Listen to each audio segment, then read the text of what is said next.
Hey everyone! Today we're talking about a super important time in Japan's history, when the Tokugawa Shoguns were in charge. These guys were the real rulers of Japan from the year 1603 until 1867. Even though Japan had an emperor, he didn't have real power. That went to the Tokugawa family, starting with Tokugawa Ieyasu. After a big win in the Battle of Sekigahara in 1600, Ieyasu was given the title of shogun, which made him the top military leader. He started building a strong government to make sure his family stayed in control. His grandson, Ieyasu, helped make that system even stronger. Their rule was centered around what we now call Tokyo. The Tokugawa government, known as the Bakufu, brought all of Japan together after years of fighting. For over 250 years, the country was peaceful, and the economy grew, but life was very controlled. One of the first things Ieyasu did was lock everyone into strict social classes. He based this on ideas from China. People were put into four main groups. At the top were the samurai, then came the peasants, then artisans, and last were the merchants. Samurai were about 6% of the population. Since there weren't any more wars to fight, samurai became office workers and tax collectors. Only samurai could carry swords, which showed they had special status.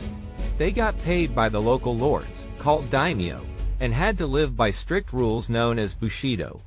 This code told them to be loyal, disciplined, and live simply. Peasants had to stay on their land and couldn't marry samurai or sell their land.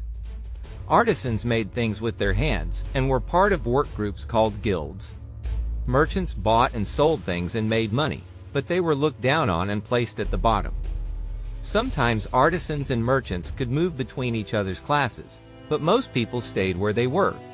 Ieyasu believed that keeping people in strict groups would help stop fights and keep the peace, and many people were okay with that after so many years of war. The Tokugawa rulers also kept control by managing land. The shogun was at the top, and under him were daimyo, who controlled areas of land called han. But some daimyo had a lot of power and could be a threat, so Ieyasu moved many of them around. There were about 295 domains at first, but he cut that down to 267. The Tokugawa family kept control of about 1/4 of the land. The rest went to daimyo, depending on how loyal they had been. The daimyo were put into three groups. The shimpan were relatives of the Tokugawa. The fudai were families that had supported Tokugawa before the big battle. The tozama were outsiders who joined after the battle, and they weren't trusted much. Their land was often far away or between more trusted families, so they couldn't start trouble. To keep daimyo in check, Ieyasu made a list of strict rules called the Byukusho Hato, or laws for the military houses. His grandson Ieyasu made sure those rules stuck. One of the biggest rules was something called Sankin Kotai. This meant every daimyo had to live in Edo every other year. If they didn't go themselves, they had to send their families. Their wives and oldest sons had to live in Edo all the time, basically as hostages. This was expensive because daimyo had to travel with big groups and pay for two homes, one in Edo and one in their own land. They even needed permission from the shogun to get married or fix their castles. The Tosama daimyo weren't allowed to help make government decisions at all. And the daimyo, or local rulers, had to organize their own governments, kind of like how the Tokugawa Shoguns ran things. It was like everyone was using the same rulebook. The shogun didn't run the country alone. He had a small group of trusted advisors called the roju, usually 4 or 5 of them. These men were from loyal families and helped handle the money, make big decisions, and manage other government workers. Technically, the daimyo could take care of things in their own lands and have their own samurai. These samurai were paid in rice instead of money. But early on, the Tokugawa government kept a close eye on them. If a daimyo didn't have a son to pass his land to, or if he wasn't doing a good job, the shogun could take away his land. In fact, over 200 daimyo lost their land, and almost 300 had to move to different places. Later on though, things got a little easier. Daimyo started copying the Tokugawa way of ruling. and the central government didn't step in as much. One of the biggest jobs in the country was collecting taxes, and rice was the main form of payment. They used a unit called a koku, which was about 5 bushels of rice.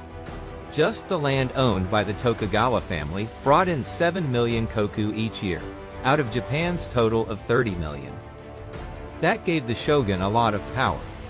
To give you an idea, one person could live on about 5 koku of rice a year. The shogun's government also took care of major things, like dealing with foreign countries, making money, and managing travel between regions. The way they collected taxes was pretty efficient. Whole villages were taxed as a group, and the people in the village figured out how to divide it. Lower-level samurai handled the collections, and most of the rice went straight to the government storage. Now let's talk about the military. You might think there were battles all the time, but that wasn't true. The Tokugawa army came from their own lands and included about 5,000 top soldiers and 18,000 regular ones. The daimyo had to send soldiers and weapons if the shogun needed them, but that didn't happen often. Most of the time, the samurai acted more like police than soldiers. The Tokugawa made sure their loyal daimyo, the fudai and shimpan, kept an eye on the tusama, or outsider lords. They didn't completely trust the tusama, and it turned out they had good reason.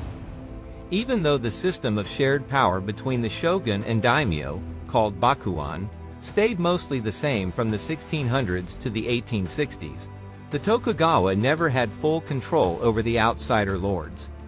Eventually, those outsider regions, Choshu, Satsuma, and Tosa, teamed up and challenged the Tokugawa in the 1860s. That challenge finally ended the long Tokugawa era, after more than 250 years of peace and rule.